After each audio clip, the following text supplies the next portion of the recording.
This video, I would like to talk about education. I've talked to many parents about this and has raised many concerns because myself and them included believe the education our students are receiving are not or is not adequate as it was 20 years ago. In math, Wisconsin broke the 3-year trend of proficiency, while in reading we are continually seeing a decrease. Right now we are at 39% of students that meet standards. That is appalling, to say the least. We need to start and rebuild our education system. The biggest habit we need to break is passing students that shouldn't be passed, especially when it comes to math and reading, something that they'll use for the rest of their lives. One way I see improving those scores is by letting teachers teach.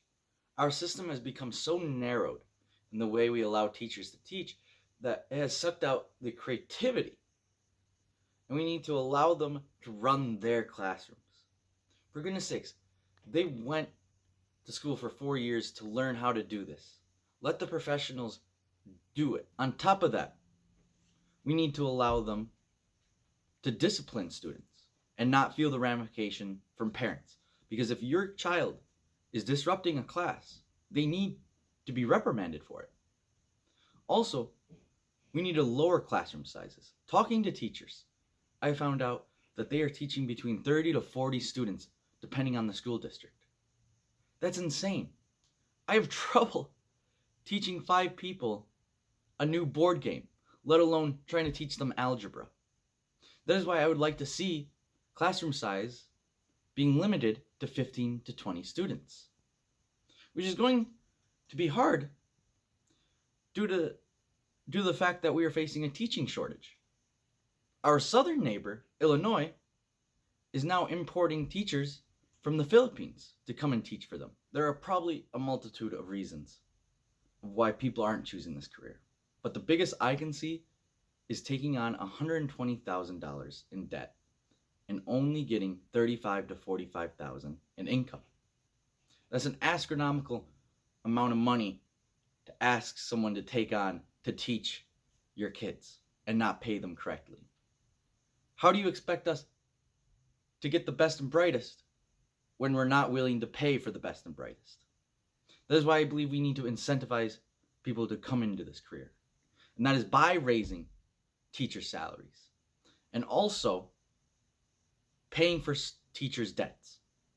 I think we should set up a program in Wisconsin that goes a little bit like this. If you go to any of our UW universities and work in our public system for 5 to 10 years, your student loans will be paid for.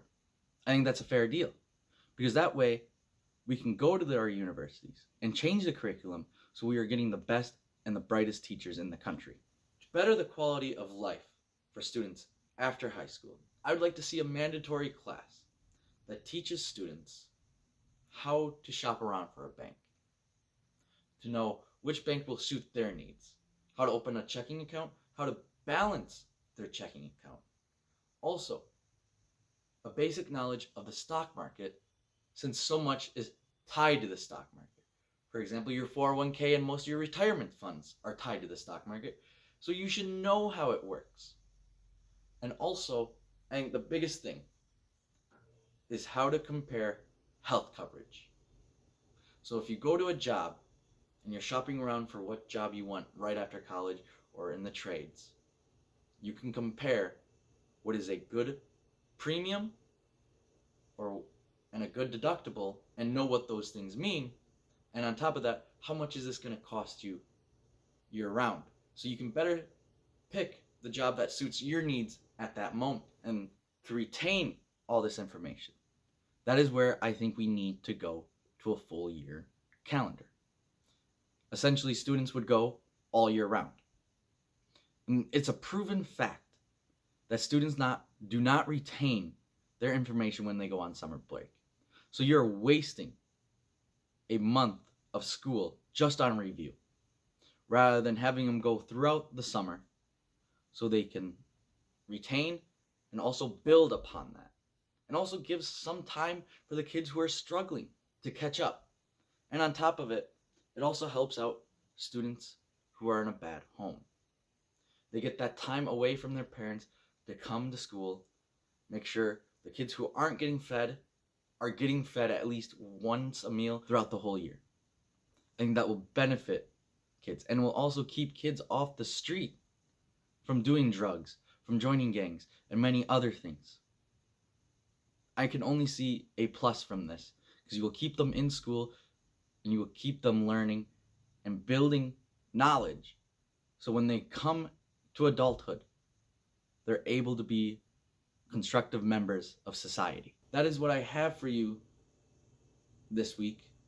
I hope you enjoyed it. I hope you will let me know what you think of my ideas. And I hope everyone else has a nice week. Thank you.